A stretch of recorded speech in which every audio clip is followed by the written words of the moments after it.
Hello everybody. Today I'm going to be working with some fresh yeast. Now it's not easy to find fresh yeast any longer because, well, they just sort of discovered dried yeast is far easier to work with, far easier from a point of view when it comes to availability. But for me, the magic of fresh yeast is never lost. I grew up in a home where my granny and my mum used fresh yeast. And this is what it looks like. And it needs three things to be activated. It needs moisture, it needs sugar, and it needs heat.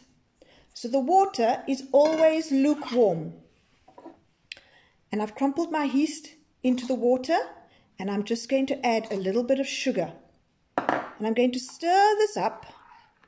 And I'm going to leave it here for you to watch while I gather all my other ingredients.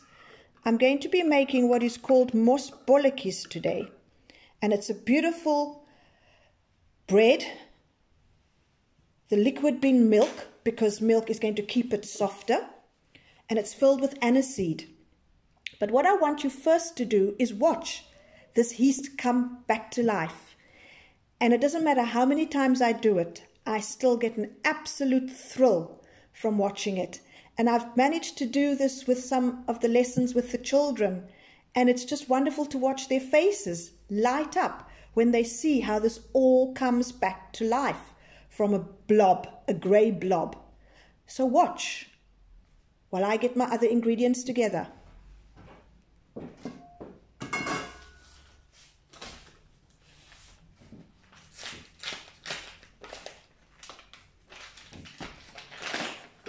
I have wonderful memories of my grandmother, my dad's mum, making mosbolletjies. And when she made a batch, it was always a huge batch.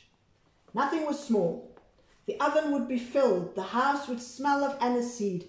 And it was just magical, magical, magical. And I remember it. I was a little girl because it happened in our first home. I grew up in 2 homes as a child. And in my first home, the kitchen was tiny. And she would clear the table and she would get kneading in this huge bowl that I don't know where she got from. And she would just take over the kitchen.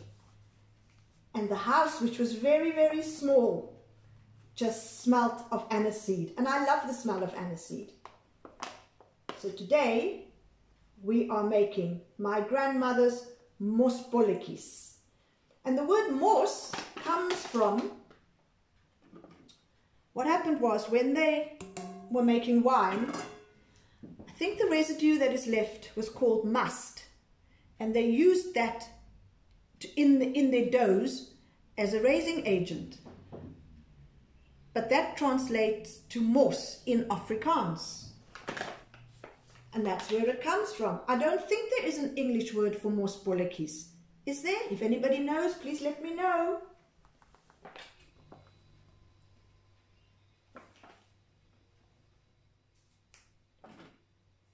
So I'm making not a bigger batch as my grandmother used to, but big enough.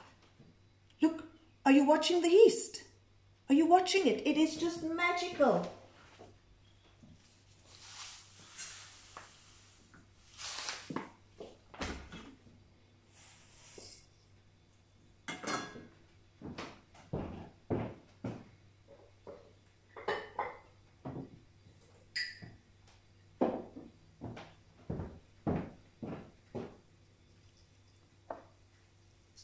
Look at it go. In spite of it being a really cold day here today, the temperature that I created in that little bowl for the fresh yeast is just perfect because it is coming alive. I just love it. It just gets me all enthusiastic.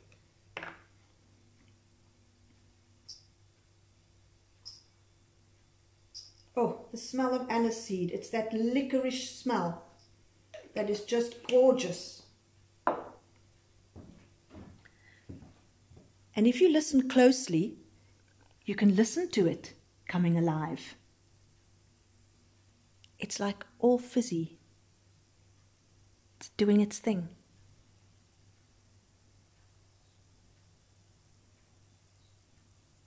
Isn't it magical?